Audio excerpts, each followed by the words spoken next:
সুপ্রিয় দর্শক আসসালামু আলাইকুম। আমাদের বডিতে অনেক সময় চর্বি জাতীয় কিছু টিউমার হয়, সেটাকে লাইপোমা বলা হয়। টিউমারগুলো আসলে আমাদের বডির জন্য ক্ষতিকারক নয়, তবে দেখতে খারাপ লাগে, অনেক সময় হালকা একটু ব্যথাও করে। এইসব কারণেই অনেকেই এই চিকিৎসা নিয়ে থাকে। মূলত এটি অপারেশনের মাধ্যমে সমাধান করা যায়। এখানে রোগীকে অজ্ঞান করতে হয় না, শুধুমাত্র জায়গাটা অবশ করে ছোট্ট একটা ফুটা করে জায়গার চর্বিগুলো বের করে আনা হয়। সাথে সাথেই পেশেন্ট চলে যেতে পারে, হসপিটালে থাকারও দরকার নেই।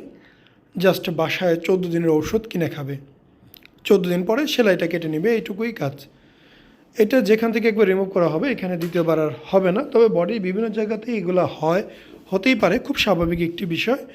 এটা নিয়ে কখনোই দুশ্চিন্তার কোনো কারণ নেই, এটা চিকিৎসা করাতেই হবে, এমন কোনো বাধ্যতামূলক নিয়ম নেই। আমাদের অন্যান্য যেমন প্রবলেম আছে, সেসব প্রবলেমের মতো এইটা আসলে ওইরকম কিছুই না।